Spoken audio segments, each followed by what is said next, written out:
Eu agradeço a presença de vocês todos, agradeço também a paciência das pessoas que estão nos assistindo. Vamos dar início sobre a teologia do domínio, o que que é. Mas antes de mais nada, estamos entre pessoas amigas, pessoas que são da Igreja Anglicana e que também não são da Igreja Anglicana. Então essa vai ser a riqueza da contribuição dessas três pessoas especiais que aqui estão hoje. O professor Joanildo Buriti, o professor Wallace Góes e o pastor Alexandre Gonçalves. Eu gostaria que a gente pudesse se apresentar primeiramente para o nosso público. Eu passo a palavra para o professor Joanildo Buriti. Boa noite, gente, e bom dia, boa tarde para quem vê esse vídeo depois. Eu sou membro da Igreja Anglicana na Diocese do Recife, moro em Recife, e sou profissional na área das ciências sociais. Eu sou pesquisador na Fundação Joaquim Nabuco, cientista político de formação, e meu tema de trabalho, de pesquisa, é religião e política. Então, é nisso que eu tenho trabalhado nos últimos mais de 30 anos. O pastor Alexandre Gonçalves, por favor. Boa noite a todos, um prazer estar com os irmãos aqui. Bom, eu sou pastor há 29 anos na Igreja de Deus, sou também policial rodoviário há 20 anos, exercendo recentemente, há uns 2 anos, a função também de capelão na Polícia Rodoviária Federal e sou vice-presidente do Sindicato dos Policiais Rodoviários Federais. Recentemente concluí meu mestrado em Ministério e estou apresentando agora meu trabalho para o doutorado. Estou correndo atrás aí para conseguir apresentar, né, esse trabalho referente à questão do serviço religioso nas forças policiais. Obrigado, Alexandre. Wallace. Boa noite, eu sou o Wallace, eu faço parte da Catedral Anglicana da Santíssima Trindade. Eu sou professor de teologia em seminários confessionais, como o Seminário Batista do Brooklyn. Também começando a atuar no curso à distância da Faculdade Metodista de Teologia. Tenho mestrado em Ciências da Religião e agora estou fazendo um doutorado em Filosofia pela PUC de São Paulo. E eu tenho atuado na educação teológica, tanto na comunhão anglicana como em outros ambientes. Muito obrigado, Wallace. Para a gente iniciar essas rodadas de conversas, a gente está se planejando mais ou menos uma live, eu acho que de 1 hora, 60 minutos, mas pode ser menos ou um pouquinho mais, mas vai mais ou menos nessa faixa. E já estamos gravando essa live para que as pessoas também possam, com calma, assistir e fazer as suas anotações. Pessoas que quiserem também mandar comunicados, mensagens, pode escrever no chat, se der para a gente responder, pode deixar aí a sua mensagem. Wallace, vou aproveitar, já que você foi o último a falar, temos algumas perguntas e algumas curiosidades sobre esse tema. Wallace, quais são as bases bíblicas e doutrinárias que a teologia do domínio utiliza? O que é de fato essa teologia do domínio? Bem,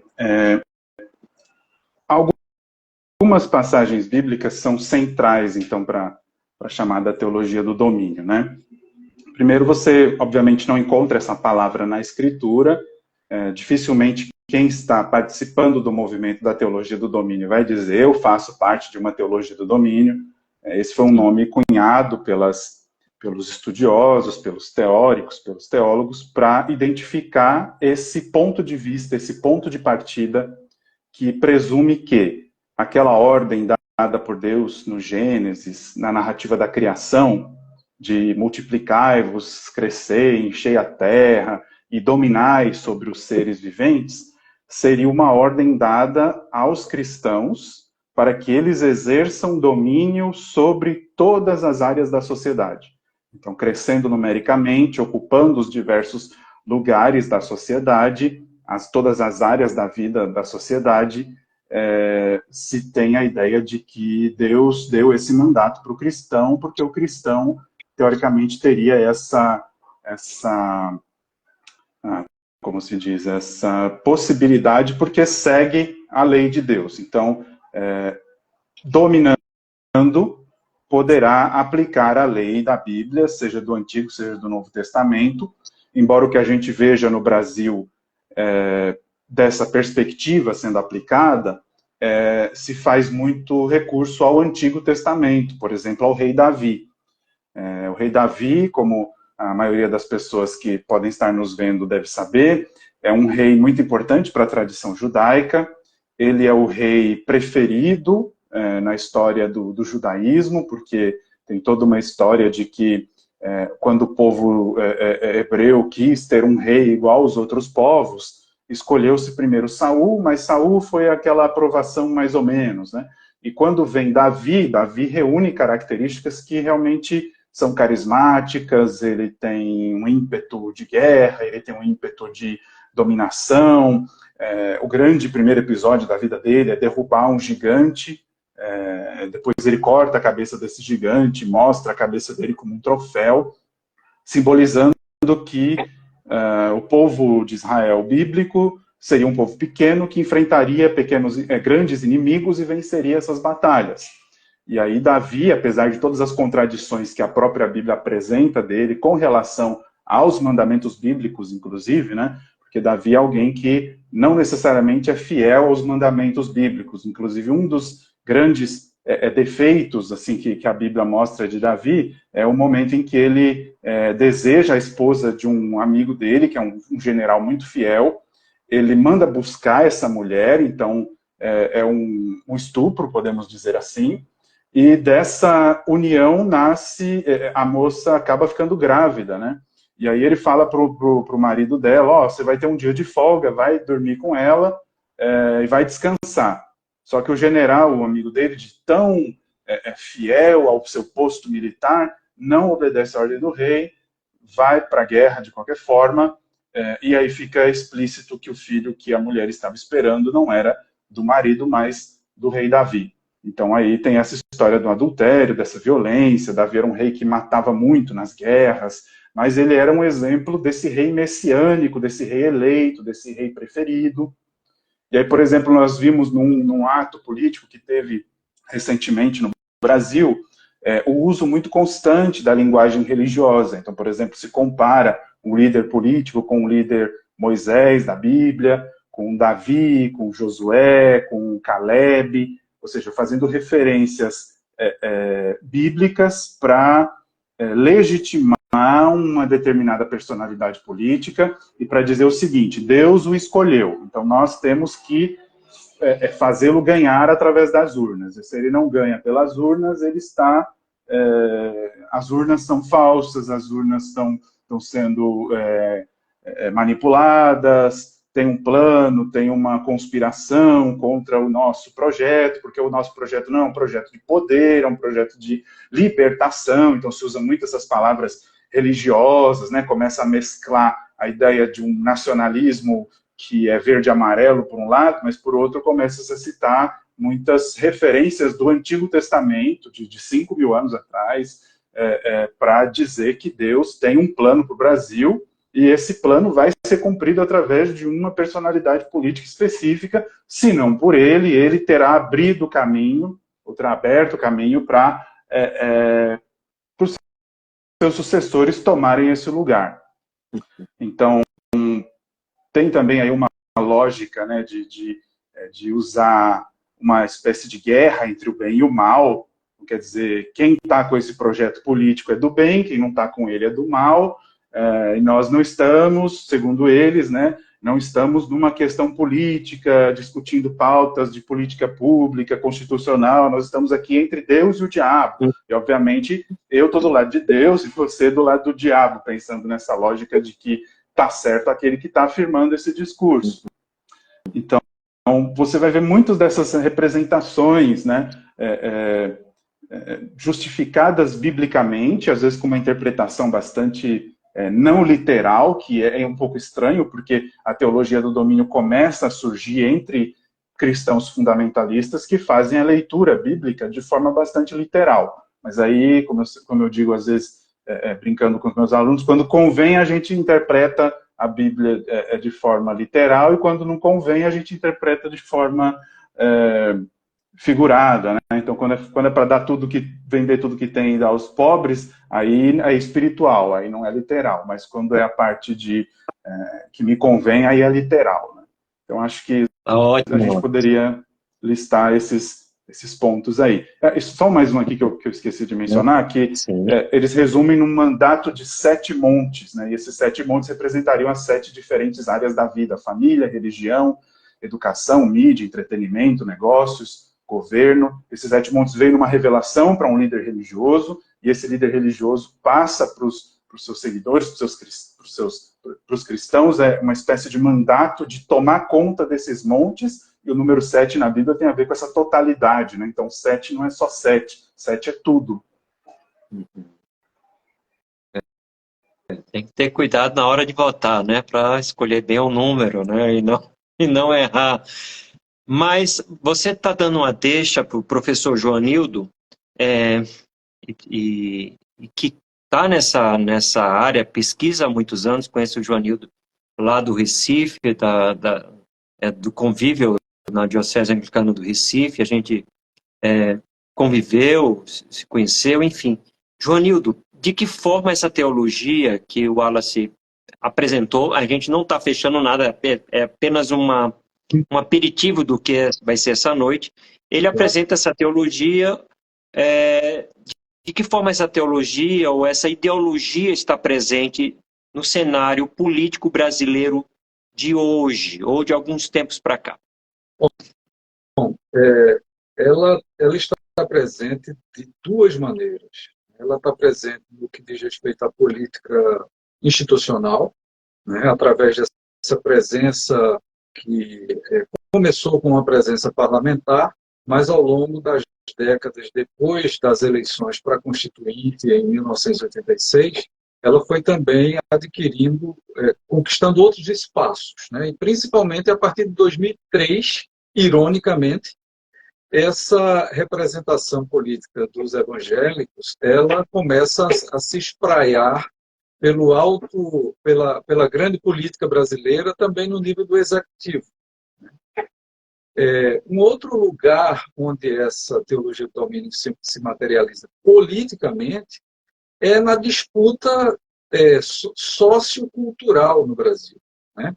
Por quem influencia mais a sociedade, por quem consegue fazer a cabeça dos brasileiros. Isso é política no seu sentido mais amplo, não é uma política no sentido eleitoral, partidário, mas sim, e a gente precisa entender, a teologia do domínio não tem uma visão particular da sua influência. Então, ela não quer influenciar só na política institucional. Ela não quer influenciar só no governo. Como o Wallace acabou de dizer, essa versão mais contemporânea, que foi cunhada por 2 teólogos conservadores americanos, o fundador da Cruzada Estudantil Profissional para Cristo, Bill Bright, e o fundador da Jocum, Jovens com uma Missão, Loren Cunningham, que é a teologia dos 7 montes, ou o mandato dos 7 montes. Ela é uma visão que no marxismo do século XX foi articulada pelo italiano Antonio Gramsci, né, que dizia que não tem que fazer a revolução tomando o poder no nível, digamos, do executivo. Tem que conquistar a sociedade até que chega num ponto que você não precisa mais estar fazendo nenhum golpe para conquistar o poder, você já tem o poder socialmente exercido. Né? Então, no Brasil, a gente tem visto como, principalmente no campo pentecostal, essa teologia do domínio tem sido a fundamentação e a justificativa para a atuação de muitos desses políticos evangélicos. Eles não invocam tanto explicitamente a teologia do domínio, porque se eles o fizessem, eles atrairiam resistências e questionamentos muito fortes, tanto de outros parlamentares como de forças políticas contrárias. a gente percebe o afã pelo poder dos parlamentares evangélicos, né, na sua prática. Não necessariamente que eles estejam dizendo nós estamos fazendo isso porque somos adeptos da teologia do domínio. Alguns, inclusive, não devem nem conhecer muito bem isso. Eles conhecem a teologia do domínio pelo que eles ouviram de pastores midiáticos ou dos seus próprios líderes nas igrejas das quais participam, né? Mas, enfim, o que a gente tem, na verdade, é uma aspiração de traduzir um poder religioso, porque essas figuras se arvoram falar em nome do mundo cristão.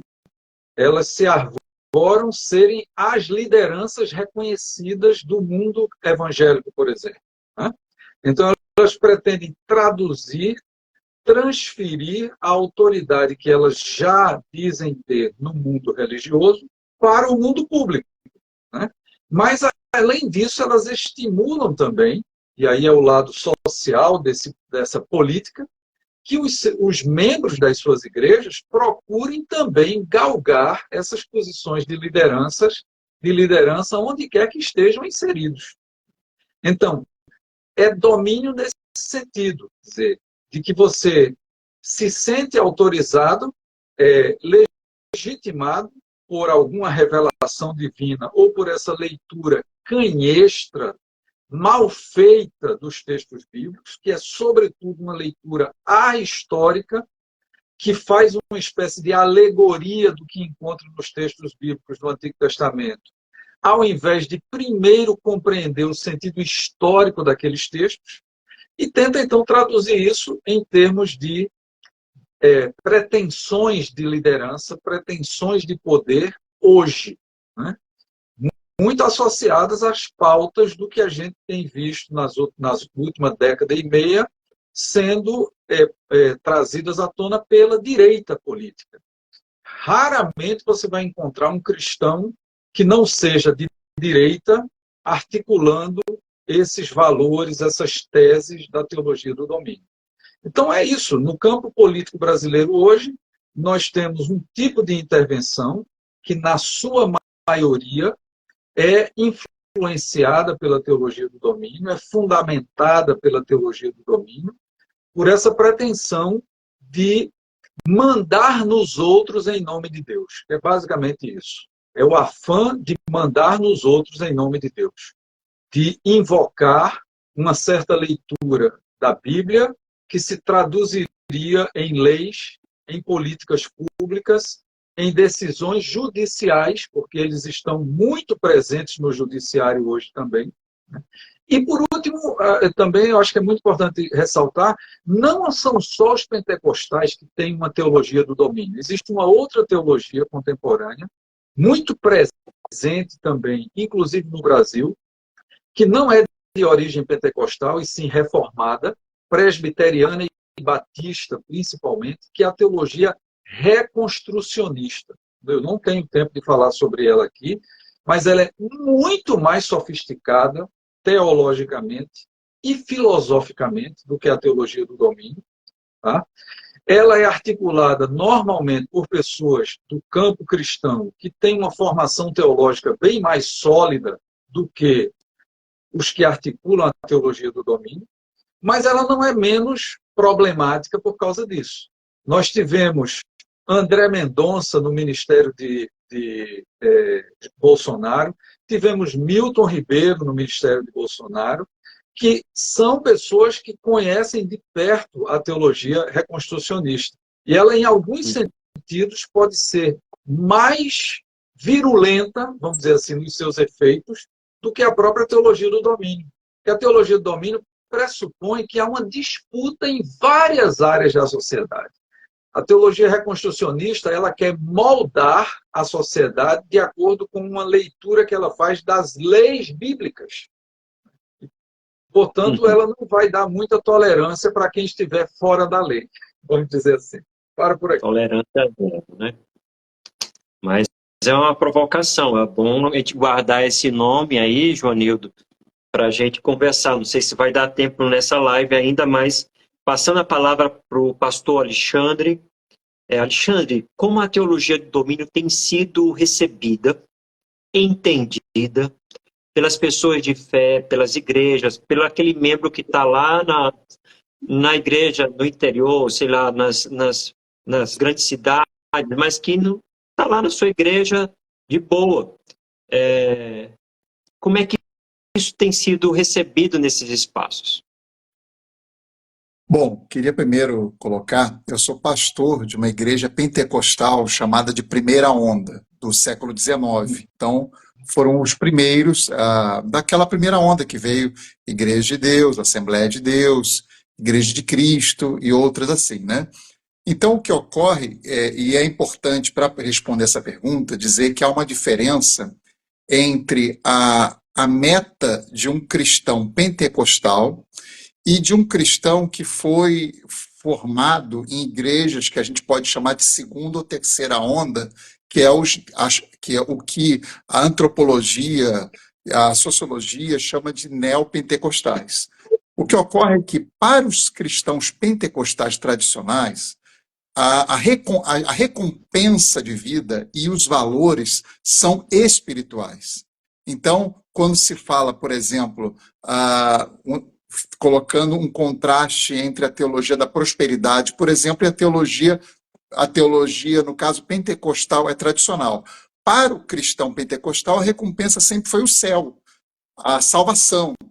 Para o cristão neopentecostal, foi apresentado que a recompensa seria bens materiais, o carro, a casa. Para o cristão pentecostal, a esperança é o reino de Deus. O reino de Deus, seja ele com a implantação feita por Cristo, pelo milênio, né, para no caso, os pentecostais, que são pré-milenistas, ou seja através da vida no céu, em que o reino de Deus estará de forma ampla. Isso para o pentecostal. O que ocorreu é que, aí eu falo de Brasil e falo também da minha vivência, porque eu vi isso tudo.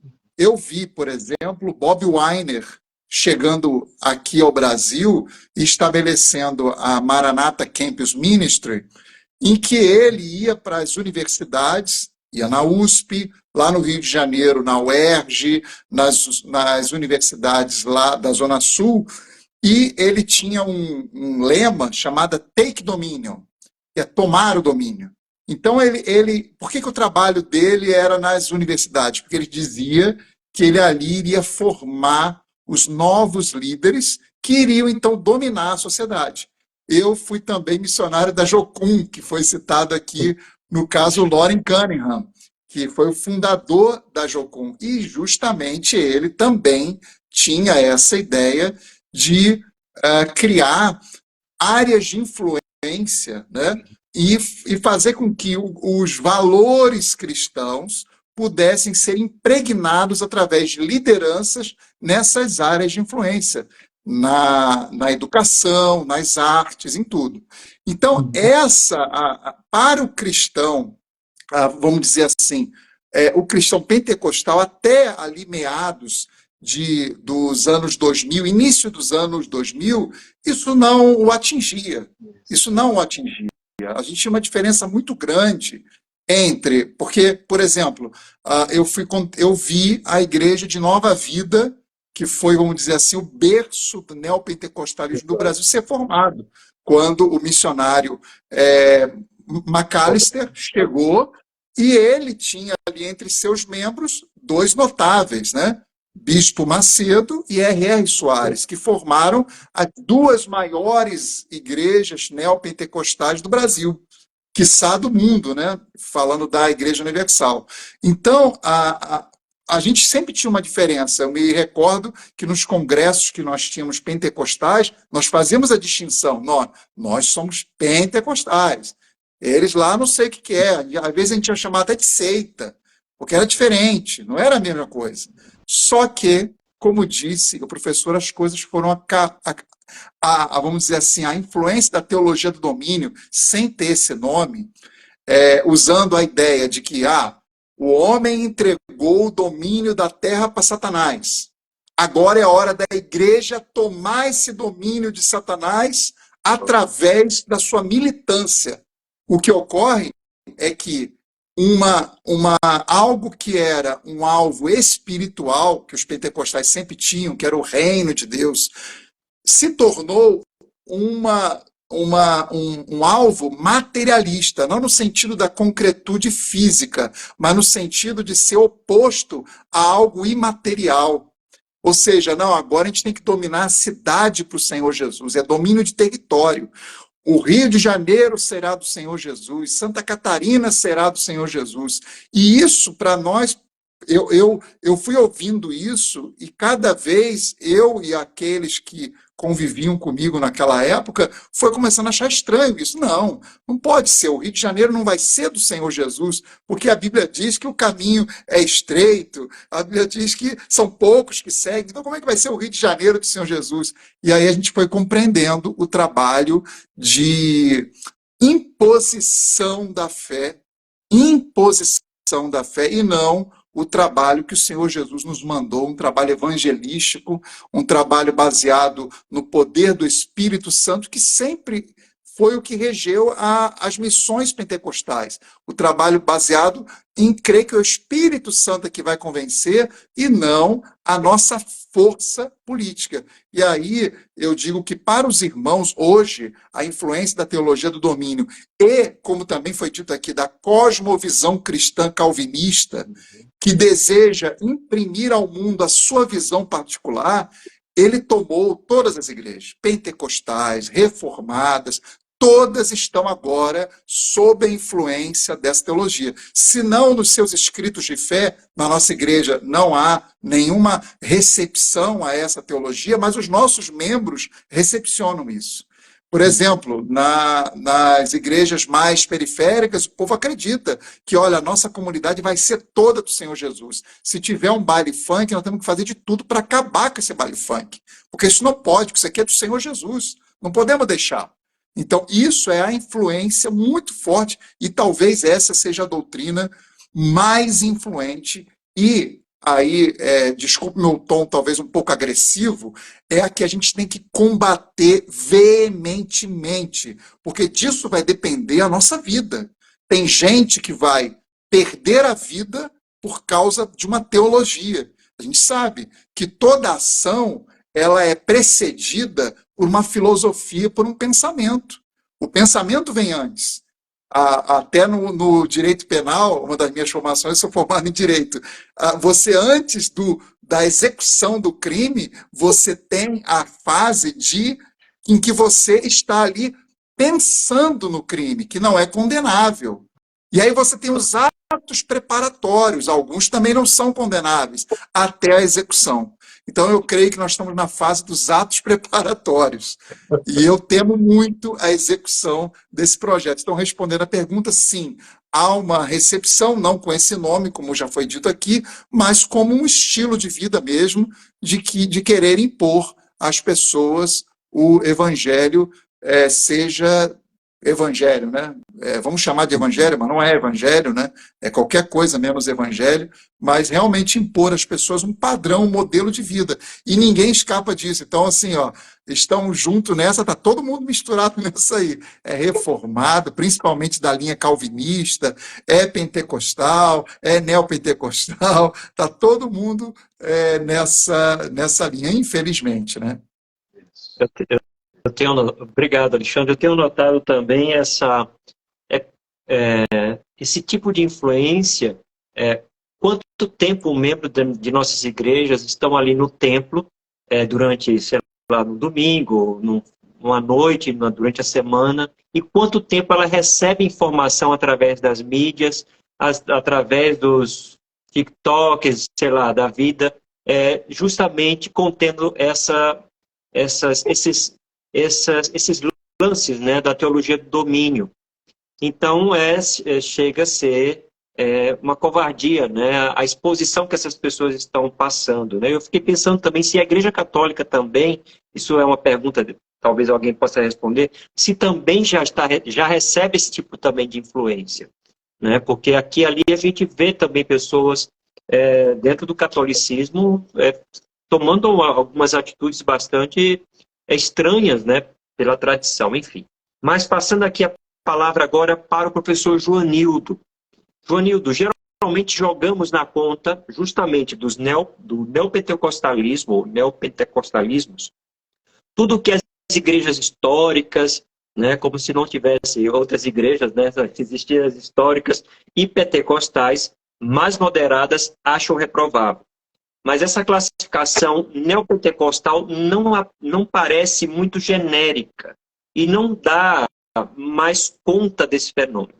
Parece que tem servido mais para rotular ou se eximir da responsabilidade, dizendo que doutrinas como a teologia da prosperidade, fanatismos, fundamentalismos, a sede de poder, a intolerância política e religiosa e a própria teologia do domínio estão em alguns setores muito específicos, quando, na verdade, parecem presentes em muitas denominações, inclusive as históricas e as tradicionais. Já foi citado aqui. Aliás, se não estou enganado, quase não havia cristãos de denominações classificadas como pentecostais em vários importantes do último governo, que fazia do nome de Deus uma propaganda ideológica. Como você avalia, Joanildo, a pergunta é longa, mas como você avalia essa questão? Veja, de fato, a primeira coisa que eu acho que é importante dizer é que a palavra pentecostal tem sido usada no discurso público, na mídia, no discurso cotidiano brasileiro, de uma forma muito abusiva, que produz um certo abuso, generaliza demais, né? Porque, ora, se chama de pentecostais todos os pentecostais, inclusive os neopentecostais, ora, se chama de neopentecostais todos os pentecostais. Então, há muita confusão nessa área aí. Claro, né? Como cientista social, a gente se preocupa em fazer as devidas distinções e tal. Mas nem sempre isso, tem qualquer rebatimento concreto na realidade, porque na realidade as pessoas estão misturando tudo. Isso gera, inclusive, formas de julgamento de outros grupos, de determinados grupos, que podem ser muito injustos. Por exemplo, a visão que o pastor Alexandre acabou de apresentar, que corresponde a uma visão de um pentecostalismo mais clássico, né? Ela não pode ser confundida com essas discussões de teologia do domínio, de teologia da prosperidade, e outras coisas como guerra espiritual, como, enfim, outras expressões dessas teologias que são mais específicas de certos ramos do pentecostalismo, né? E principalmente do chamado neopentecostalismo. Então, esse é o primeiro ponto. Eu acho que é preciso não generalizar para todos os pentecostais ensinos, né, e práticas que são capitaneados por um determinado segmento pentecostal. Que, de fato, como disse o pastor Alexandre, até pelo menos no início dos anos 2000, havia muitas resistências nas igrejas pentecostais mais históricas a reconhecer a legitimidade de uma igreja universal, de uma igreja internacional da graça de Deus, de uma igreja mundial do poder de Deus, que pelos próprios nomes já mostram qual a pretensão delas. Elas não são nada modestas, né? Mundial e universal e internacional, enfim. Elas querem o mundo. E se a gente pensar na Igreja Universal, poxa, a Igreja Universal está presente em mais de 50 países do mundo hoje. Ela é uma transnacional da fé, né? Pois bem, então, o outro lado dessa moeda é que o pentecostalismo, seja num sentido mais geral, seja nesse sentido mais problemático que a gente está explorando aqui, né, associado à teologia do domínio, mas o pentecostalismo ele se espalhou pelo protestantismo brasileiro, pelo protestantismo latino-americano, muito além dos seus limites denominacionais. Por exemplo, no final dos anos 60, houve uma renovação espiritual nas igrejas históricas, que deu origem a um ramo pentecostal das igrejas históricas. Algumas se dividiram e se transformaram em denominações paralelas, que eram a cara das denominações originais, menos a doutrina do Espírito Santo. que era diferente. Então, a Igreja Batista de Lagoinha, por exemplo, tão conhecida hoje, que é da denominação Batista Renovada, que aí é a Convenção Batista Nacional, ela vem dessa história, né? Uma parte importante desse movimento de renovação, inclusive, tem a ver com o estado de Minas Gerais, no Brasil, né? Ali nos anos 60. Mas tem mais do que isso. Nós sabemos, anglicanos que somos, que nós temos a nossa ala carismática na Igreja Anglicana. A Igreja Anglicana não se dividiu por causa disso, mas ela tem uma ala carismática. Aliás, se dividiu, sim, no Brasil várias vezes, e, curiosamente, saindo digamos, do guarda-chuva da Igreja Episcopal Anglicana do Brasil, estavam precisamente os setores mais carismáticos da Igreja, né? Organizados, enfim, que lideraram cismas, criaram, como hoje existe, uma igreja paralela no Brasil que se diz anglicana sem fazer parte da comunhão anglicana. Mas, enfim, não vou entrar mais muito nesse mérito, apenas para chamar a atenção para o fato de que, de fato, a gente não pode, a gente não vai entender teologia do domínio se a gente quiser particularizar demais por denominação. Tanto o pentecostalismo se espraiou, como muitas coisas o pastor acabou de dizer, e é verdade. As lideranças podem até resistir à teologia do domínio, mas embaixo, no nível dos leigos, dos membros comuns das igrejas, o acesso dessa turma é muito mais direto, muito mais insidioso, porque ele é feito através de mídias sociais, ele é feito através de encontros de oração privados, ele é feito através de grupos de estudo bíblico que acontecem aqui ou ali, e é muito difícil as igrejas controlarem isso. Então, o grande desafio que isso coloca para as igrejas hoje é que elas precisam reforçar o seu ensino, porque este ensino está acontecendo por fora dessas igrejas e levando muitos dos seus membros a se vincularem a um pensamento teológico profundamente problemático, para não dizer, digamos, danoso para a fé dessas pessoas, que tem, de fato, produzido não apenas manifestações de massas no Brasil, mas tem produzido agressões, tem produzido desrespeito a pessoas de outras religiões, né? Tem produzido tentativas de tornar lei ou de impor pela mão do Estado, pela mão da justiça, determinados tipos de valores que não correspondem aos valores de toda a sociedade. Então, essas questões não são tão superficiais assim, elas têm um impacto muito importante, atravessando as denominações, né? Obrigado, Joanildo. Temos mensagens aqui, o pastor Messias Rodrigues, qual foi o papel da ADONEP na expansão da teologia do domínio? Temos também mensagens, deixa eu ver mais aqui. Instagram, assim, vocês acham que devido ao fundamentalismo religioso o Brasil vai ficar um país mais agnóstico? São perguntas das pessoas que estão em nossa live. Pastor Alexandre, na mídia e nos movimentos políticos no Brasil, um papel bastante importante parece ser exercido pelas forças de segurança, como as polícias e as forças armadas. Parece que certo discurso ideológico religioso também predomina, ou banda muito espaço entre elas.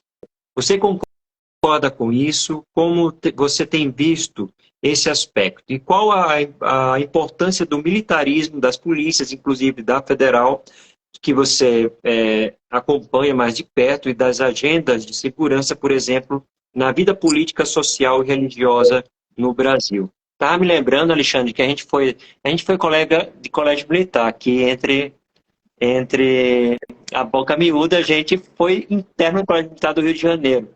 E eu me lembro, Alexandre, de uma frase que se usou muito nos movimentos de formação de evangélicos militares que dizia o seguinte: feliz a nação cujo Deus é o Senhor. Isso aí, 1989 para 90, mais ou menos, já circulava essa questão da grandeza, né, e do poder dentro das Forças Armadas, né, e já estava começando as capelanias evangélicas, só tinha os católicos, aquela velha luta que a gente era estudante e queria também um espaço nosso evangélico naquele lugar. Me veio isso na memória agora e passo a palavra para você. Olha, eu vejo que no caso aqui das forças de segurança, o que ocorre? Vamos dizer assim, diferente do que nós, como cristãos, e aí falo do meu grupo, né, vamos dizer assim, mais em particular o pentecostal, o que eu vejo hoje é que em vez de conversões e novo nascimento, a gente vê adesões. Por que adesão? Porque o discurso, por ter uma influência muito grande dessa teologia, e por essa teologia ser importada dos Estados Unidos, ela traz os valores do capitalismo americano. E vários outros, como a questão armamentista, a questão da sua autodefesa, coisas que os pentecostais, os pioneiros, por exemplo, da minha denominação, seriam contra. A gente tem escritos os nossos pioneiros que eles eram contra sequer servir o exército. Eles não queriam servir o exército. Eles eram pacifistas ao extremo.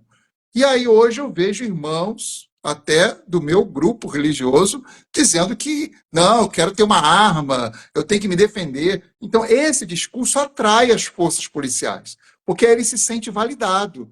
Se antes ele se sentia mal, né, de ter a sua arma, agora não, ele é um herói. Não, e se matou o bandido, pronto, já bandido bom é bandido morto. E esse discurso, infelizmente, entrou na igreja com força.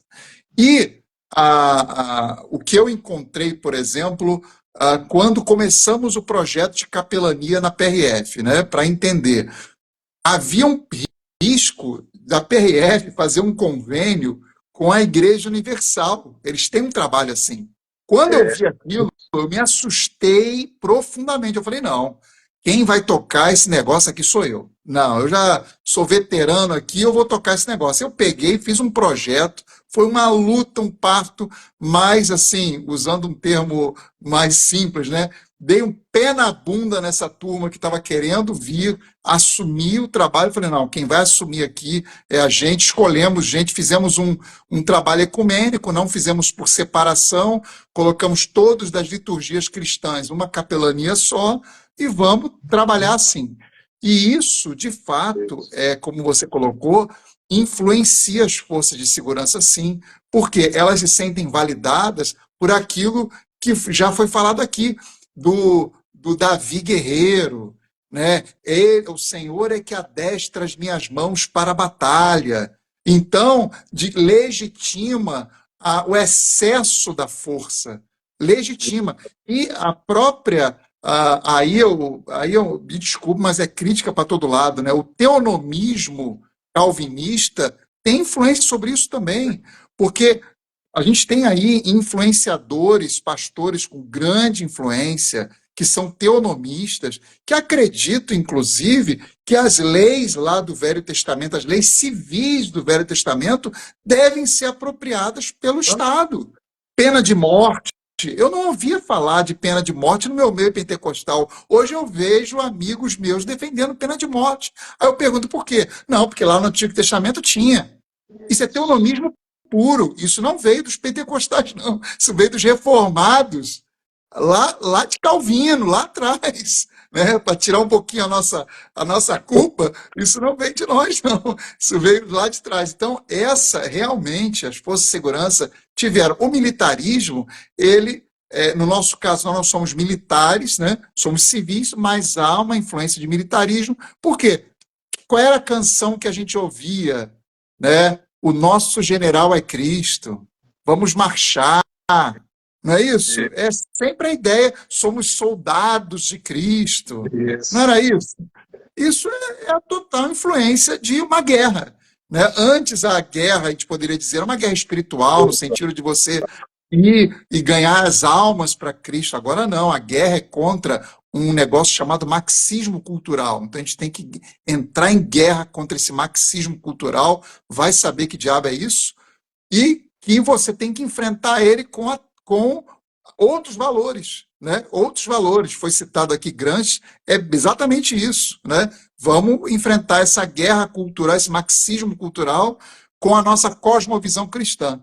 E isso realmente afeta as forças de segurança. É um trabalho que a gente tem feito para que se entenda que o melhor lugar para a força de segurança é na legalidade e entendendo que ela é promotora de direitos humanos se ela for utilizada da forma correta. Por quê? Porque a força de segurança é o que vai equilibrar a ação dos mais fortes contra o mais fraco. O que vai impedir de uma velhinha ter a sua casa invadida e subtrair dos seus bens? É a força de segurança. Então ela está ali para justamente evitar isso. E ela deve ter o monopólio do uso da força. Ele não pode ser espalhado com um monte de gente armada andando por aí, brigando no trânsito, atirando nos outros. O monopólio do uso da força tem que ser do Estado, porque é o Estado que vai mediar. Isso é uma coisa tão, para mim, tão óbvia, que eu não consigo entender. Eu morro de tristeza quando eu vejo as pessoas achando que cada um por si, virando desculpa os anarquistas, mas virando uma anarquia, em que cada um faz aí a sua ideia de, não, eu vou proteger a minha casa. É um velho oeste, um faroeste, né?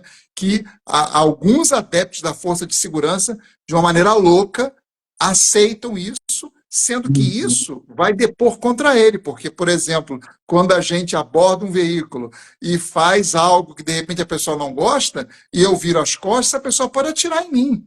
Então, isso aí é um total contrassenso, né, de apoiar que todo mundo ande por aí armado. E isso tem apoio bíblico, tá? Eu vi um pastor de renome, né, ele tem um sobrenome bíblico bem conhecido, né, começa com Nico, termina com Demos, ele falando claramente que se ele pudesse, ele andava com uma 45 na cintura, e que se entrasse alguém na casa dele, daria um tiro na cabecinha.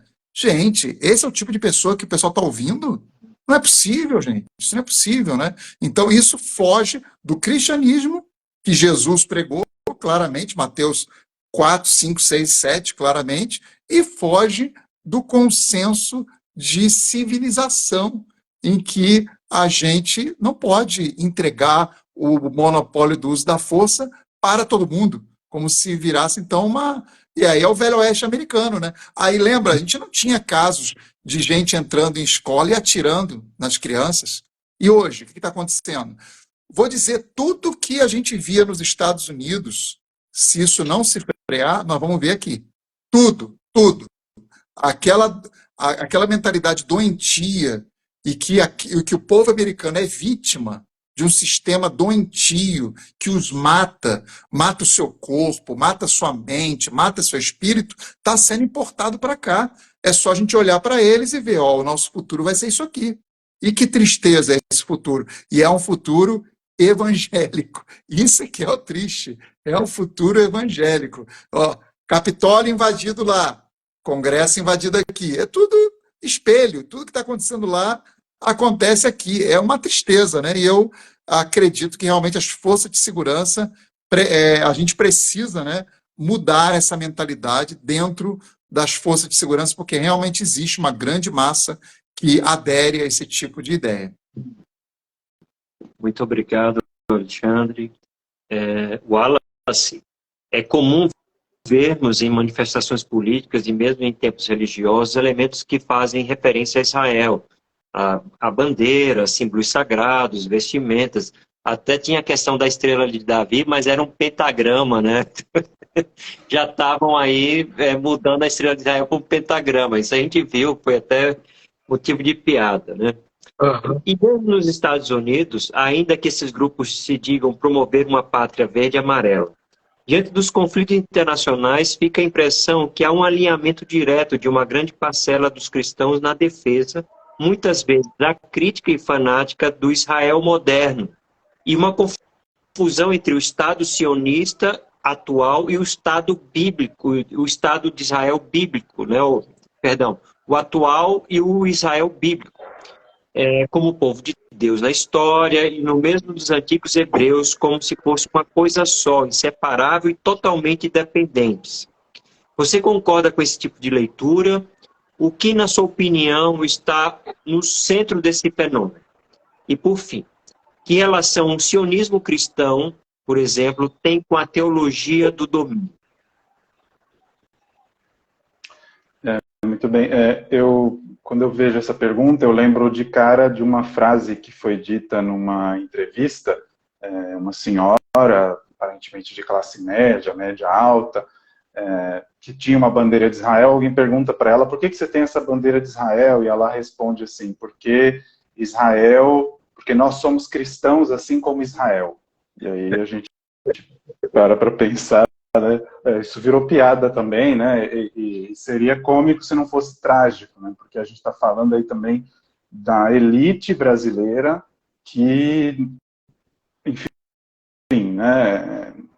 A gente podia ter orgulho da elite brasileira, dizendo que é uma elite intelectual, inteligente, que produz, que conhece a realidade, mas que, na verdade, a gente tem visto uma apropriação de ideias dos Estados Unidos, como o pastor acabou de dizer, né, que tudo que não presta a gente vai aderindo, né? Se aparece alguma coisa boa, parece que o Brasil não quer, mas se aparece lá nos Estados Unidos uma nova ideologia de domínio, de conquista, de atiradores, não, isso a gente quer para o Brasil, vamos trazer. E a igreja abraça como se fosse um troféu, né? E aí nas manifestações nós vimos muitas bandeiras de Israel, bandeiras dos Estados Unidos. Eu fico pensando, que tipo de patriotismo é esse que a gente fala? Não, porque aqui é verde e amarelo, porque Brasil é a coisa mais importante, porque é a nossa pátria. Mas aí tem lá uma bandeira de outros países e aí você já não sabe mais, peraí, eu sou patriota, mas eu sou patriota de onde? Eu sou patriota de Israel, dos Estados Unidos, para onde eu vou aqui nessa bagunça toda, né? E, de fato, tudo isso tem a ver com essa confusão que o reverendo cita na pergunta, com o Estado antigo, que não era Estado ainda, né? Uma Alemanha a gente pode chamar de uma monarquia, porque é um regime antigo de monarquia, diferente daqueles que a gente conheceria na modernidade, mas as pessoas são levadas a acreditar que tem uma linha de continuidade e que necessariamente tudo que Israel faz hoje representa o que a Bíblia diria, que Deus abençoou Israel está fazendo a vontade de Deus. E aí na hora de, por exemplo, falar sobre essa tal missão que Deus deu, que supostamente daria para os cristãos dominarem, vem muito dessas inspirações bíblicas, né? O rei Davi é uma referência muito forte para isso, e apesar de terem trocado a estrela dele ali por um pentagrama, né, que eu não sei que tipo de pegadinha o vendedor de bandeira quis pregar ali nessas pessoas, mas, de fato, eles já estão confundindo até as estrelas aí, né? Se virar de ponta cabeça, vira um pentagrama perfeito dos ritos de bruxaria e tal, que os cristãos tanto reprovam também, né? Para você ver o nível de ignorância e de confusão que está na mente das pessoas, né? Então, tem essa busca pelo Antigo Testamento, como já foi mencionado aqui várias vezes pelos nossos colegas também, só que tem ali uma leitura, um recorte muito específico, né? Por exemplo, na hora que fala que Davi era bom de guerra, e que matava, e que fazia, aí a Bíblia tem que ser lida. Mas aí se você pega lá os profetas menores dizendo que está tendo muito sacrifício religioso e pouca prática de misericórdia, aí não, porque aí já não sei o quê, aí é pessoal, aí é você e Deus. Quer dizer, então não se tem, por exemplo, uma tentativa de imitar do Antigo Testamento as políticas de justiça social que havia lá. Você tem, por exemplo, no livro de Ruth, muito expresso um mandamento que havia de que quando você faz a colheita dos alimentos, o que caísse no chão era permitido que os pobres entrassem depois e fizessem ali uma colheita, né, e tal. E aí, Boaz, como está começando a se apaixonar por Ruth, tem ali uma história de amor envolvida, ele fala, ó, deixa cair um pouco mais para ela levar. E nisso a gente vai vendo como a Bíblia também é, de certa forma, um livro revolucionário para o seu tempo, apresentando formas de entender o valor da pessoa humana, o direito dos estrangeiros, a liberdade para os escravos que haviam na época. Aí hoje a gente vai ver, por exemplo, no Brasil, um dos defensores da teologia do domínio, inclusive, né, foi convidado para uma conferência evangélica de teologia no Brasil, e ele defende a escravidão. Então, percebam o nível de lama que muitas igrejas estão caindo sem perceber, porque abraçam qualquer coisa que vem. E aí esse senhor foi desconvidado, obviamente, mas não porque ele normalizava a escravidão, e nós do Brasil, da América do Sul, sabemos o que significa a escravidão na história das nossas nações, né? Ele não volta atrás por causa disso, ele volta atrás porque, segundo os organizadores do evento, ele corria risco de vida. Não porque ele estava sendo um promotor do racismo, da injustiça. Então, por exemplo, na hora de falar da lei que Deus instituiu uma data, uma situação, uma circunstância para alforriar os servos, que não era uma escravidão como essa mais recente que a gente teve, tinha muito menos exploração, muito menos violência, né? Mas tinha esses momentos da história de alforriar. Mas nessa hora, o Antigo Testamento não serve. Na hora de você falar que Deus defende o direito do pobre, da viúva, do estrangeiro, do órfão, aí não, isso aí se o Estado fizer, isso aí é um Estado grande. Agora, se o Estado defender a propriedade, é um Estado bom, é um Estado cristão, é uma política de Deus, aí, porque o cristianismo também está sendo associado a esses modelos econômicos muito particulares. E quando eles sequestram a bandeira de Israel, coisa que o judaísmo também se incomoda com isso, que é uma apropriação indevida de um símbolo nacional, de um símbolo religioso, que também acaba sendo a bandeira de Israel, eles estão tentando fazer uma grande salada para justificar uma ideologia que, no fundo, é política, é econômica. Quando fala cosmovisão cristã, na verdade, é uma visão ideológica, um plano, um projeto de poder, é um projeto de economia, um sistema de funcionamento do mundo que está ali muito rendido à lógica deste mundo. Como os evangélicos costumam dizer muito, que esse mundo está perdido, esse mundo é isso, esse mundo é aquilo. Mas o que é o mundo de hoje, se não esse sistema, essa economia que está aí presente, esse modo de operar? E aí você tem dentro do cristianismo, e esse sionismo cristão, né, que é essa defesa intransigente do Estado de Israel como sendo uma continuidade da Bíblia e coisa e tal, por um lado é instrumentalizada pelos cristãos para dizer a gente precisa de Israel para atingir o nosso objetivo, porque Jesus vai voltar e vai governar tudo por Israel, então a gente sequestra Israel e Israel fica sendo o nosso lugar de controle, a gente vai governar o mundo a partir de Israel e até os judeus vão reconhecer que Jesus é o Senhor e os cristãos vão estar na frente. Aí os judeus ficam olhando para esses discursos hoje e ficam assim, onde vocês estão querendo chegar? Claro que o Estado de Israel se beneficia com isso, porque o turismo, né, essa linguagem de promoção de Israel como uma nação que se diz democrática, etc., mas que no fundo a gente tem visto aí amplamente que tipo de democracia que se opera lá, né? Mas o sionismo que a gente vê hoje, ele não começa com a Igreja Universal, apesar de a Igreja Universal escancarar as portas, né? Eu costumo dizer que o neopentecostalismo, esse movimento que a gente rotula aí algumas igrejas mais recentes, escancaram aqueles valores que às vezes os cristãos tradicionais não admitiam.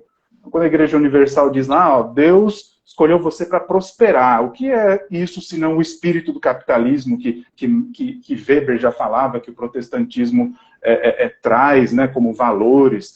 Você vai prosperar no sistema capitalista. Não se fala de uma superação desses sistemas injustos, se fala de se dar bem naquilo, né? Então, quando a Igreja Universal constrói o Templo de Salomão, né, esse grande absurdo histórico que a gente criou no Brasil, eles estão exacerbando algo que já está no passado do cristianismo. Começa muito forte também com a Igreja da Inglaterra, na época que o Império Inglês estava avançando por muitas regiões, né? Então, nós anglicanos aqui também temos a nossa parcela de culpa nessa história.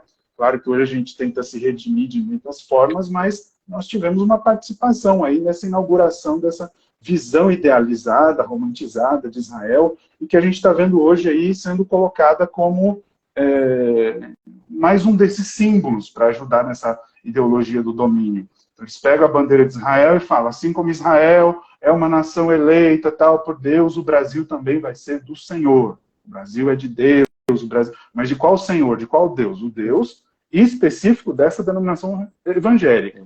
Aí eu começo a pensar também, né? Se o Brasil se tornar essa tal nação teocrática, teonômica, aí, que eles tentam dar uma amenizada, não é uma teocracia, é só a lei de Deus aqui e ali, a gente vai transformar tudo numa grande igreja, mas não é uma teocracia, né? Nós não somos igual os países islâmicos que querem colocar a lei do Alcorão para tudo, a gente só quer colocar a nossa Bíblia aqui como lei para tudo. Nesse caminho, eles começam a dizer, a se apropriar do discurso dos Estados Unidos, que também se diz uma nação eleita, tem uma doutrina muito famosa nos Estados Unidos, que direita, esquerda, centro, de cima e baixo, atrás, todos os partidos políticos, de alguma forma, são regidos por essa ideologia de destino manifesto, de que os Estados Unidos foram eleitos por Deus para levar a democracia para o mundo, para levar a liberdade, para levar a possibilidade de poder enriquecer, de poder falar o que pensa na internet, enfim, tudo isso está no imaginário. E aí o Brasil olha e fala, não, a gente é uma nação eleita, também a gente vai impor aqui o nosso grupo religioso, a nossa ideologia. Agora, supondo que isso um dia aconteça, que Deus nos livre, né? Mas supondo que um dia isso aconteça, qual denominação religiosa vai assumir o poder? Qual versão da teologia do domínio vai assumir o poder? A versão universal, a versão presbiteriana, a versão pentecostal? Quem vai ficar no poder? Eu acho que essa resposta não vai ser boa para ninguém, né? Mas na hora de se apropriar dos símbolos da Bíblia, né, literalmente, Jesus falou para pegar uma espada, só que a gente não lembra o contexto que Jesus falou sobre pegar uma espada, né? A gente não lembra o contexto em que Jesus falou para Pedro guardar a sua espada, para não ferir com ferro, porque quem fere com ferro será ferido. Tem até um trava-línguas aí, esse grande ditado. Porque nós fazemos, né, eu falo nós, assim, uma forma de retórica. É porque a gente faz esse filtro. Aquilo que me interessa da Bíblia é literal. O que não me interessa, aí não.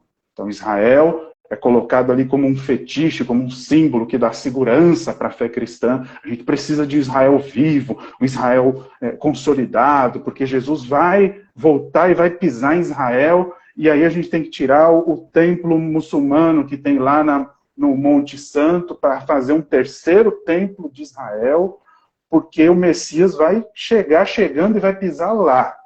E aí, enquanto isso, apoiando todo tipo de política injusta, que vai contra o Evangelho, que vai contra a palavra de Deus, mesmo o Antigo Testamento, que em muitas partes ele é bastante complicado para a nossa atualidade, mas tem muita coisa ali que as pessoas simplesmente ignoram, ainda dizendo que são cristãos.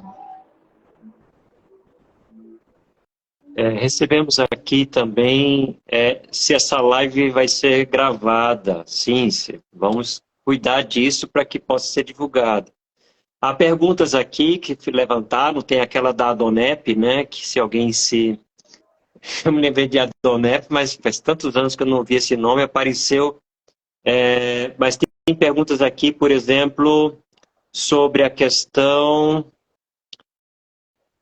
como então se poderia, é do Joselito Afonso Almeida, como então se poderia esclarecer a grande massa sobre a diferença entre Israel da Bíblia e o Israel criado pela ONU. Tem isso. Tem pessoas que estão querendo excelente live, parabéns, quero mais. Outras pessoas também estão enviando mensagens. Eu tenho uma colocação agora para os colegas que pudessem trazer uma palavra, as suas considerações finais, ou se quiserem responder alguma pergunta, ou também fazer uma colocação, uma provocação. Esse espaço agora é reservado para vocês. Vamos começar aqui pelo Joanildo.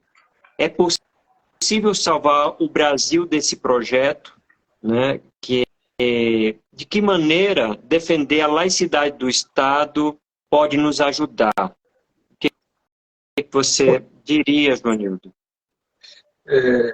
Sim, eu não vejo nada irreversível nessa situação. Tudo que começa pode acabar, né? E o campo evangélico brasileiro nem sempre foi regido por essas posições, por essas teologias, por esses valores. Então, eu acredito que sim, é possível mudar. Eu acho que há 3 áreas em que a gente tem urgentemente a necessidade de fazer, de agir e de agir de uma maneira coordenada. Porque um grande trunfo desses grupos é que eles não agem mais simplesmente por iniciativas isoladas.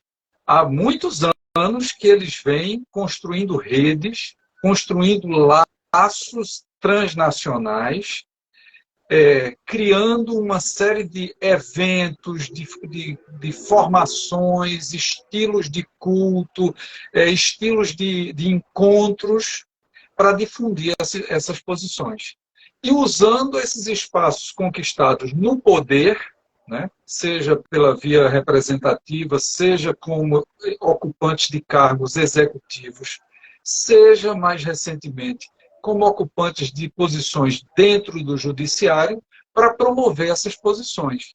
Então, eu acho que há do ponto de vista das igrejas, das congregações religiosas, né, igrejas locais, nossas paróquias, etc., há uma necessidade urgente de se promover estudos da Bíblia que tragam às pessoas a dimensão histórica desses textos.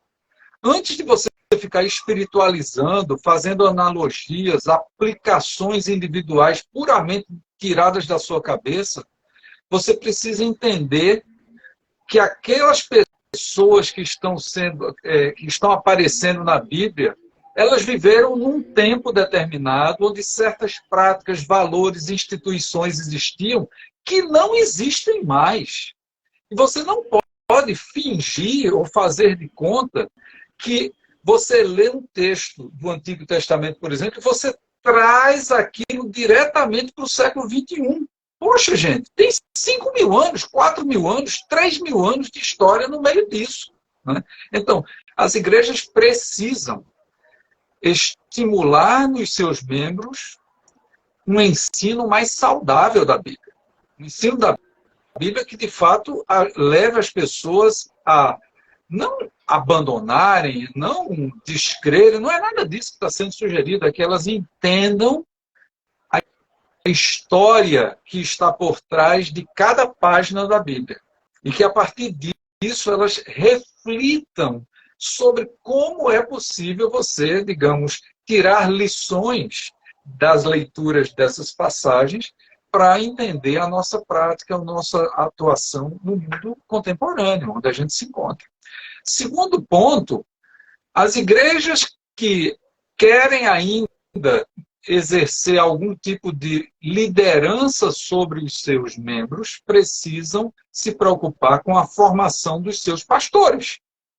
Precisam ter oportunidades, eu nem falo simplesmente dos que estão se preparando para se tornarem pastores. Eu falo de formação continuada, gente. Muitos pastores que hoje estão ensinando nas suas igrejas esses absurdos, essas distorções, aprenderam no meio do caminho, já há muito tempo depois de terem passado por um seminário, de terem sido ordenados e tudo mais, pastores e pastoras, bispos e bispas, né? Apóstolos e apóstolas, porque hoje o negócio é ser apóstolo, né? Ser apóstolo é o topo do topo. Pois bem, é preciso programas de formação dos pastores, do clero das nossas igrejas, que ajude a mudar esse entendimento. Porque esse é um entendimento fácil de ser transmitido, né? Atraente, na mesma medida em que ele tem uma leitura fragilíssima da Bíblia. Uma leitura mal feita, uma leitura maldosa, uma leitura tendenciosa, porque, volto a dizer, quase invariavelmente, as pessoas que estão ensinando essas coisas são cristãos de direita e de extrema direita, que estão promovendo uma ideologia muito mais do que uma teologia. Ou estão querendo passar por teologia o que são suas convicções políticas. E ficam acusando a esquerda de fazer uma coisa que a esquerda raramente fez, até porque muita gente da esquerda nem na igreja estava, né? Que é de a esquerda ter manipulado a cabeça das pessoas, a esquerda ter tornado os crentes secularistas, não sei o quê, enfim, balela, né? Mas então, o segundo ponto é esse. Terceiro ponto, que eu acho muito importante, é o seguinte: esses grupos já ganharam espaço na sociedade e no poder. Eles não podem ser combatidos só dentro da igreja.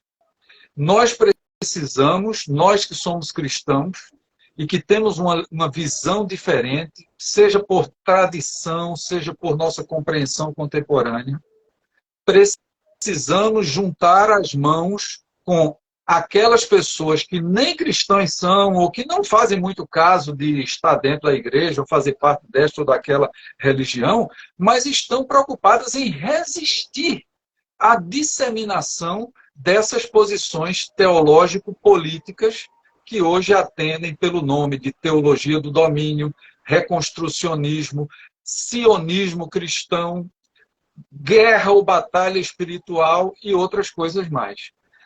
Precisamos dar as mãos com gente de movimentos sociais, pessoas no campo dos partidos políticos, pessoas na academia, pessoas nos movimentos populares, pessoas de outras religiões que têm preocupação com as consequências desse ensino. Porque ele não é só um ensino de igreja e para igreja. Ele é um ensino com pretensão de mandar no mundo. Ele é um ensino com pretensão de impor um cristianismo que nem nós, eu, Arthur, Alexandre, Wallace, gostaríamos que fosse imposto sobre nós, que somos cristãos. Imagina pessoas que não são, né? É uma coisa, é quase uma indignidade isso, mas vem sendo nutrido e difundido de várias maneiras. Então, eu apontaria, claro, no limite do tempo, esses três grandes campos aí, onde eu acho que se a gente trabalhar nessa direção, não vai ser de imediato, mas a gente vai poder, pelo menos, recuperar um pouco mais da boa herança do campo evangélico e protestante no Brasil, que estas figuras estão contribuindo paulatinamente para jogar na lama. Alguém perguntou aí, ou comentou, que eu não me lembro mais quem foi, se isso não estaria levando a uma certa perda, quer dizer, abandono da fé e tal. Eu acho que o campo pentecostal, inclusive, em alguns contextos, ele tem uma circulação muito grande de pessoas, entram, saem, etc. Nas igrejas neopentecostais, mais ainda. Elas não pretendem, para usar um termo do mercado, fidelizar os seus membros. Elas fazem pastoral de massa. Né? Pastoral de massa. Então a pessoa entra lá, participa daquele culto, sai com a bênção e vai embora.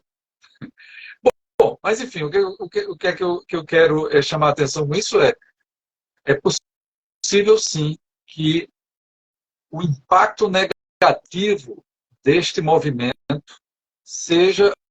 venha em detrimento das igrejas cristãs mais sérias, com a cabeça mais no lugar, mais preocupadas com uma leitura bem feita da sua Bíblia e da sua fé, isso pode sim vir como um bumerangue. Né?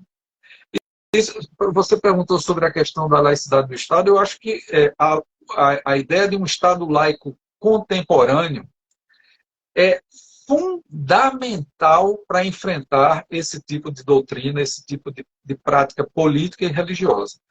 Mas o que é um Estado laico contemporâneo? Não é um Estado sem religião, é um Estado que admite e protege a pluralidade de religiões. Do ponto de vista da lei, o Estado não tem que definir quem é certo e quem é errado.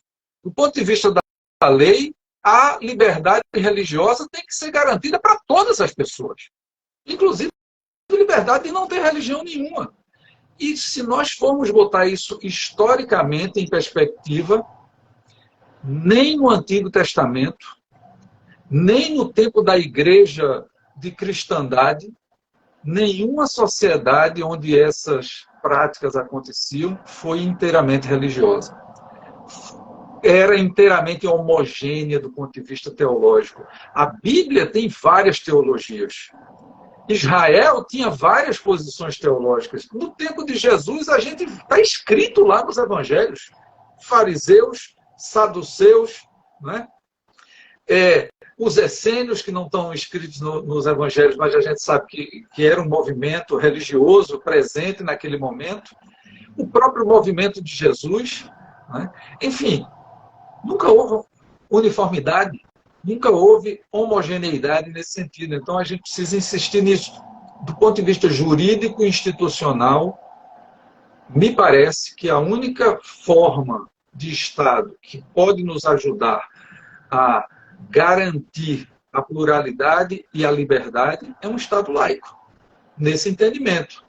De que é um Estado que não tem problema que a religião apareça publicamente, não tem problema que tenha gente dentro do parlamento falando de seu pertencimento religioso, não tem problema com a mobilização pública das religiões, mas não permite que nenhuma delas, isoladamente ou formando bando, se imponha sobre as demais.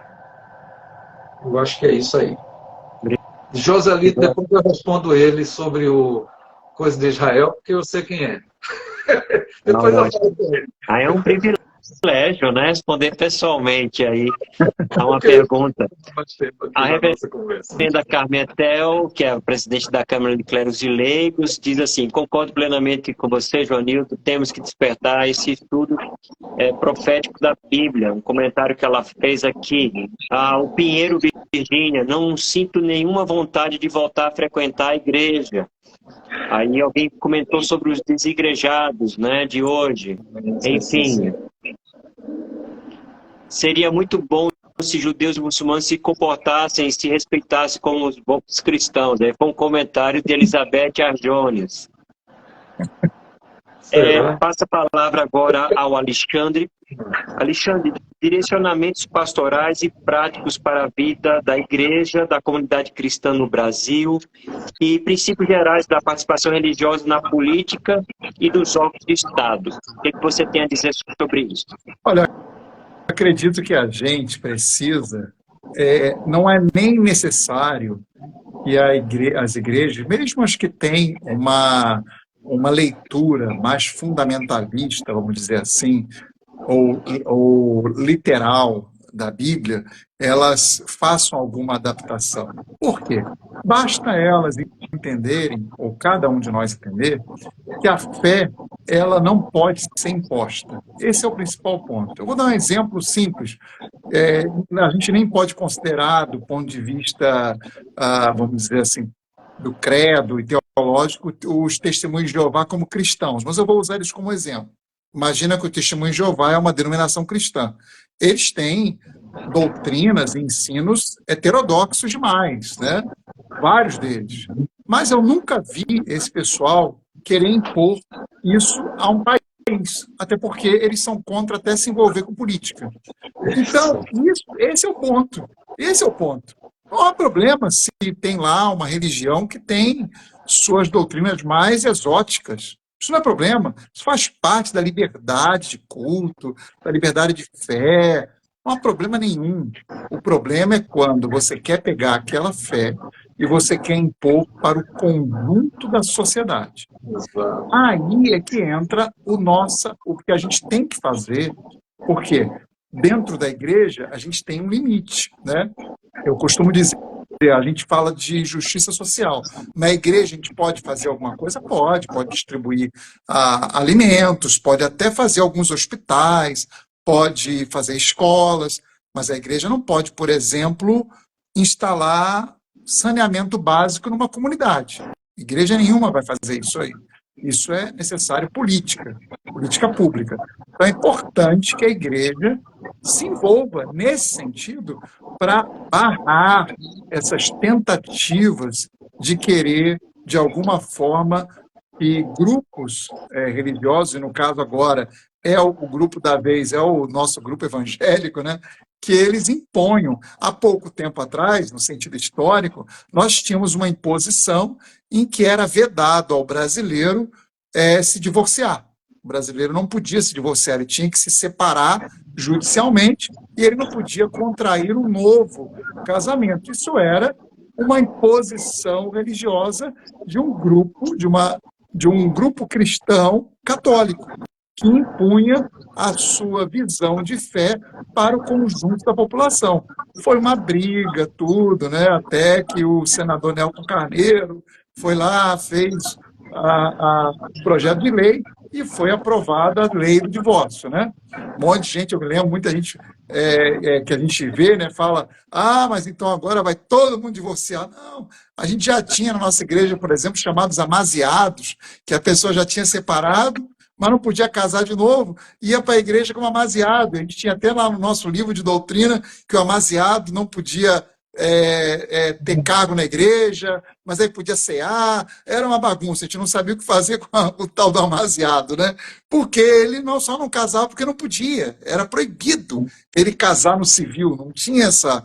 Então, a gente tem que limitar, e aí eu concordo bastante aí da gente se juntar. Aí a gente tem que se juntar ao campo político, e eu não aponto nenhum espectro ideológico específico, mas todos os democratas, de fato, né, que entendem que o Estado ele não pode, de forma alguma, impor uma doutrina específica para o conjunto da população. O Estado realmente é laico, ele tem que ser o protetor de todas as confissões religiosas e da ausência delas. Então, a gente tem que realmente ombrear com esses grupos, com aqueles políticos. A gente pode ter até divergências ideológicas com um e com o outro, mas a gente tem que ombrear com essas pessoas, porque é o poder político, né? Eu nunca vou me candidatar, né? Porque não é o que eu acredito,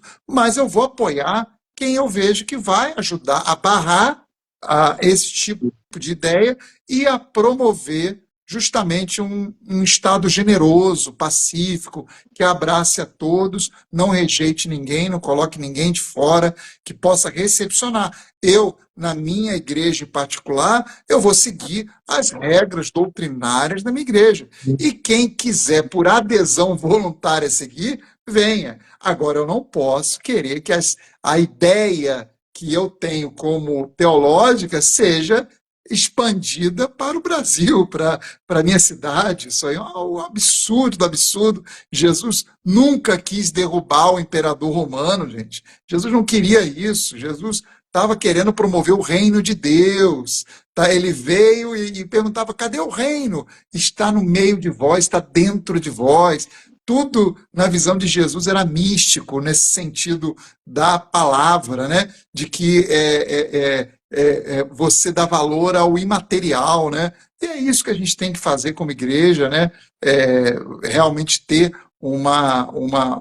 se unir com outros grupos. Eu acho importante, a gente está vendo aí os desigrejados, como foi falado, que é resultado disso tudo que está acontecendo. Imagina, eu me recordo que a gente não tinha, não sei se o Arthur lembra, que nós tínhamos um pastor lá, pastor Natanael, me lembro que meados de 89, naquela primeira eleição, né, ele votava no Collor. E pastor auxiliar, que era o Orlando, votava no Brizola.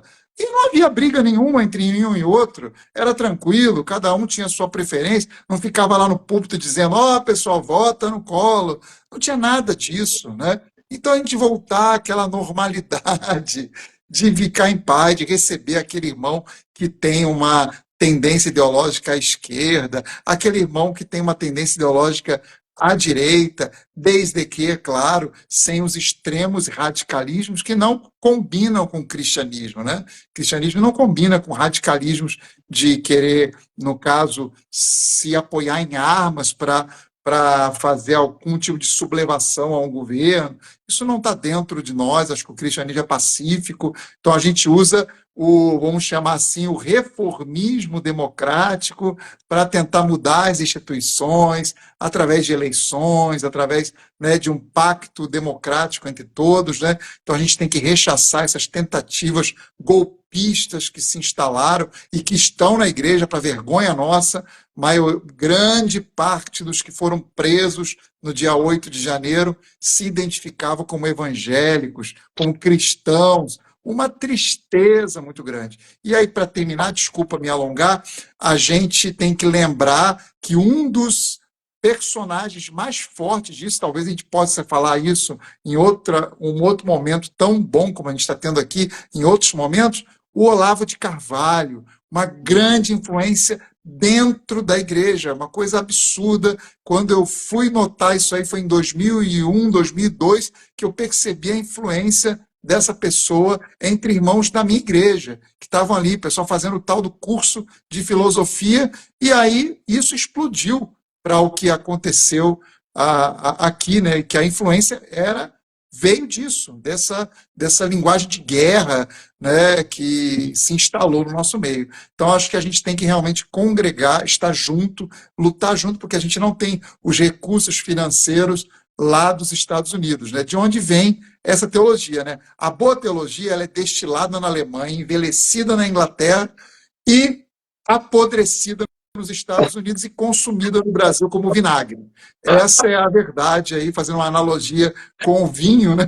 Com esse tipo de bebida, de que é realmente isso. A gente hoje consome uma teologia envinagrada, né? Apodrecida, né? Que já passou do ponto, né? Então voltemos aí a teologia que realmente trouxe aí a ideia, a percepção de democracia, mesmo no seu sentido de democracia liberal, mas uma democracia que realmente as pessoas possam ter oportunidade de se manifestar. Obrigado, Alexandre. Você pode fazer propaganda da sua série de estudos. Depois o professor Joanildo também, o Wallace. Eu sei que você vai promover, né? Eu acho que agora em maio, né, Alexandre? Isso. Dia 1º de maio, a gente lança o primeiro vídeo, são 10 vídeos em que eu falo sobre a teologia do domínio e vamos dizer assim, o seu caminho até os dias de hoje, de uma forma muito simples, sem muito tecnicismo, de uma forma bastante assim empírica, de tudo que a gente viu, passou, entendeu, para facilitar as pessoas entenderem isso e tentarem abrir os olhos para não caírem nessas histórias aí que a Bíblia fala que são aquilo que dá comichão nos ouvidos, né? Que é essas histórias que as pessoas ficam falando aí, que não tem nada a ver com o que as Escrituras dizem. Ok. Wallace, ficou para você, Wallace. Que alternativa bíblicas teológicas diante da oferta e da ameaça da teologia de domínio? O que você poderia dizer sobre isso? Qual seria essa alternativa ou alternativas, né? Você vai dar a solução para tudo agora, Wallace. Agora eu vou resolver o problema. Eu acho que diante de tantas deturpações do Evangelho, do projeto de Jesus, do Reino de Deus, eu acho que voltar para a Bíblia pode ser uma saída muito boa para o público evangélico, para o público cristão, porque afinal é de lá que saem as bases para a fé cristã, de um modo geral, voltar para a tradição da igreja, para os momentos da reforma, para os avivamentos.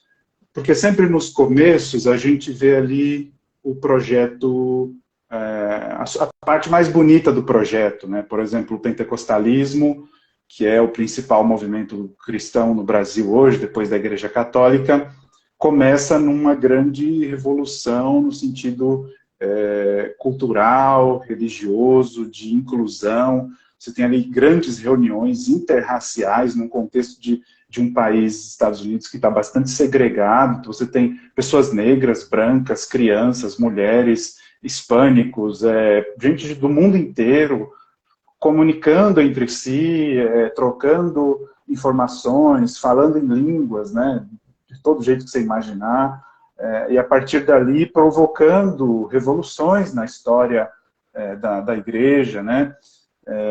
E aí eu lembro de um documentário, por exemplo, sobre o pentecostalismo, em que grande parte do pentecostalismo inicial se perdeu porque ele tentou ser aprovado pelos demais evangélicos. Então, eles foram abrindo mão do seu caráter mais inovador, do seu caráter renovador, e foram se acomodando a valores que já estavam ali bastante engessados, né, cimentados. E isso a gente pode falar, talvez, de todos os movimentos religiosos ao longo da história, das fases do cristianismo.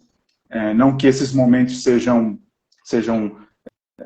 perfeitos, mas eles estão cheios ali de boas intenções, eles estão caminhando com objetivos muito nobres, né, antes de se perderem pelo caminho, com a busca pelo poder, com a busca por se sobressair, por impor a sua própria fé, por trazer, enfim, a sua própria mensagem de forma impositiva.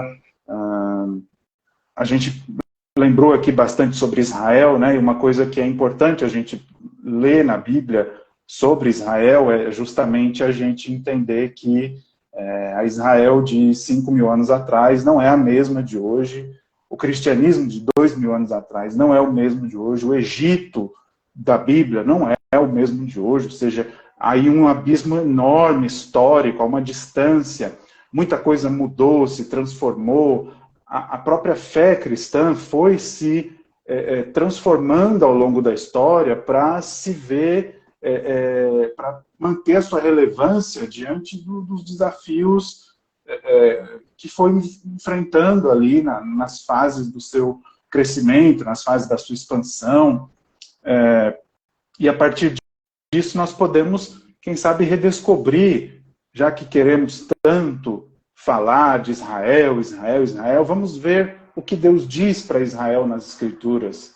Vamos ver como é que Israel respondia ao chamado de Deus nas Escrituras.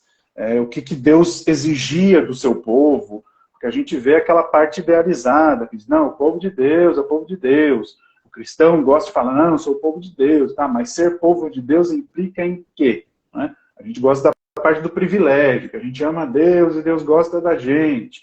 Mas ser povo de Deus implica necessariamente em representar o próprio Deus nos momentos mais diversos da vida. E Deus, o que Deus fez? Né? Deus se fez homem, Deus se fez humano, se fez criança. Não é isso? Diante da possibilidade de, sei lá, fazer uma revolução, igual o pastor acabou de dizer, ele não quis enfrentar o Império Romano da maneira que o Império Romano fazia, porque o reino de Deus é exatamente o oposto do Império Romano. O reino de Deus opera com outras ferramentas, com outra lógica, com outros valores, que não são os valores dos impérios, do capitalismo, dos grandes sistemas econômicos, de qualquer que seja. Gosto de uma frase que uma vez eu ouvi dizer que John Stott falou, eu confesso que nunca li essa frase, mas é uma frase muito interessante que diz assim que no capitalismo o homem é explorado pelo homem, o homem aí, né, o ser humano, e no comunismo é o contrário, quer dizer, o ser humano é explorado pelo ser humano, porque a gente às vezes se apega a um modelo que foi proposto em algum momento da história e idolatra esse modelo. Quando, na verdade, o reino de Deus vem para dizer que as boas intenções estão aí, mas o evangelho é mais que isso. O evangelho é muito mais do que uma ideologia política, é muito mais do que você se dar bem no mercado, no mundo, do que você fazer milhões e milhões de dólares, do que você, enfim, nadar de braçada nesse mundo, como a teologia da prosperidade diz, né? Ele é muito mais do que simplesmente assumirmos o poder e fazer uma revolução e tentar com isso trazer uma outra perspectiva de mundo. Todas essas perspectivas têm suas boas intenções, têm seus erros ao longo da história, mas cadê o reino de Deus? As igrejas esqueceram do reino de Deus, esqueceram do evangelho, esqueceram o que estamos fazendo aqui, o que elas fazem todo domingo na igreja, falando que amam a Jesus, que querem servir a Jesus. Aí, ao mesmo tempo que fala que quer servir a Jesus, faz um sinal de arma com a mão, fala que tem que destruir os inimigos, os opositores, que tem que sair arrastando tudo como se Deus fosse um trator, que está acima de tudo, né? Como se a gente estivesse escolhendo o lugar que Deus deveria estar. A gente está dizendo, Deus está acima de tudo. Aí você vai ler a Bíblia, onde está Deus? Mesmo no Antigo Testamento, Deus está lá andando com o povo no deserto, ele está habitando ali nas tendas. Onde está Deus no Novo Testamento? Ele está nascendo numa manjedoura, num lugar ali bastante afastado, bastante escuro. Foi o que sobrou, e ele nasceu ali e andava com os pobres, com os homens, com as mulheres, com as crianças, e falava assim, ai de quem falar mal deles na minha presença, ai de quem atrapalhá-los de chegar até Deus. Enquanto isso, a igreja hoje está fazendo o inverso, né? Está afastando as pessoas de Deus e querendo construir um projeto paralelo seu, né? Não é mais reino de Deus, agora é o projeto do pastor X, é o projeto do político Y, é o projeto do grupo específico, né? E nós temos hoje a chance de mudar isso, ainda dá tempo de mudar isso. Ainda dá tempo de nós olharmos para a Bíblia, entender que muita coisa já passou, que não se aplica à nossa vida, ao nosso contexto. Talvez isso seja bom, talvez isso seja ruim, mas a gente tem que lidar com isso. E mostrar que a igreja está aqui para cumprir a sua missão. Que missão é essa? É a que Jesus deixou. E essa missão é difícil da gente abraçar, da gente se convencer que ela é a razão da nossa vida. Por isso que a gente fica tentando desviar para lá, para cá. Não, agora a gente tem que eleger um presidente que fale a paz do Senhor. E vamos atrás disso. Né? E o reino de Deus ali esperando. Jesus ali esperando. Não, agora a gente tem que dominar o Brasil. Aí Jesus assim, né? Quando que vocês vão começar a fazer o que eu mandei vocês fazerem, né? Acho que a gente pode começar já, né? Wallace, propaganda do seu livro, Teologias Contemporâneas, né? Eu coloquei aqui meio sem querer, né, para vocês verem, é um lançamento de livro que eu acabei de lançar pela editora Recriar.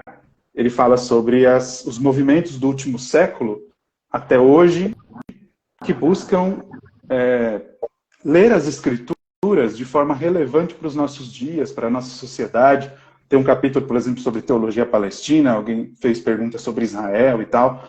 Tem um teólogo judeu, israelense, que faz ali comentários sobre Israel, que tem uma perspectiva distinta dessa hegemônica que a gente vê por aí. Porque diante da realidade que nós vivemos, nós temos ainda muitos exemplos na história de pessoas que tentaram lutar contra isso. Vocês vão ouvir falar, por exemplo, de Dietrich Bonhoeffer. Está tudo no seu livro, né? Está tudo no livro.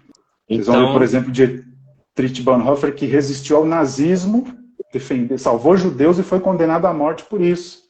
Porque ele não assumia que Hitler pudesse assumir o lugar de Messias. Ele não aceitava isso. Ele dizia, Jesus Cristo é o Senhor. Mas no contexto em que queriam endeusar Hitler. Ele estava falando do reino de Deus, não da igreja se transformar numa grande potência que domina tudo. Obrigado, Wallace. Joanildo, com alguma propaganda? Olha, eu estou concluindo um projeto sobre sionismo cristão no Brasil e na Guatemala, um estudo comparativo feito com colegas Paul Freston, Maria das Dores Dolores Campos Machado, Cecília Maris, Brenda Carranza, pessoas que trabalham com o campo evangélico no Brasil há bastante tempo, e a gente deve estar lançando esse livro mais para o final do ano. A gente está, no momento, escrevendo os capítulos desse livro, né, e que eu acho que vai poder contribuir um pouco para esse debate recente no Brasil sobre a difusão do sionismo evangélico. E coordeno um grupo de pesquisa chamado LABERC, Laboratório de Estudos de Religião e Política, e nós realizamos um evento na semana passada, e no canal do YouTube da Fundação Joaquim Nabuco vocês podem encontrar a gravação dos principais momentos do evento, e quando a gente estava discutindo precisamente como é que a gente pode pensar a religião hoje, né, diante de todas essas mudanças aí que têm acontecido no campo, no terreno, como pensar, como entender, né, e como nos posicionar diante dessas situações tão variadas aí e algumas tão complicadas. Eu só quero fazer a menção aqui de Joicea, 59. Ele está participando aqui com a gente. Ele diz assim: mora há 40 anos nos Estados Unidos, tenho visto o cristianismo ser usado como ferramenta política radical. É uma das colaborações que ele fez aqui no nosso grupo. Gente, agradecemos a participação de todos vocês. A ideia é que a live fique realmente gravada. Espero a gente salvar isso aqui tudo e disponibilizar aí no Instagram. Agradeço a participação do Wallace Góes, a participação do nosso querido professor Joanildo Buriti, pastor Alexandre, meu amigo, meu querido, quero te ver em breve. E fazer um registro aqui. Semana que vem. Semana que vem, já está marcado aqui em São Paulo. Vamos jantar juntos. Semana que vem a gente janta juntos. Gideon Alencar. Gideon dizendo assim: livro simples sem ser simplista. Ótima leitura, fazendo propaganda aí, Wallace. Gente, muito obrigado pela participação. Uma boa noite, fiquem com Deus, descansem e que amanhã seja um dia bom e produtivo para cada um de vocês. Um abraço, um beijão a todos. Deus abençoe. Deus abençoe.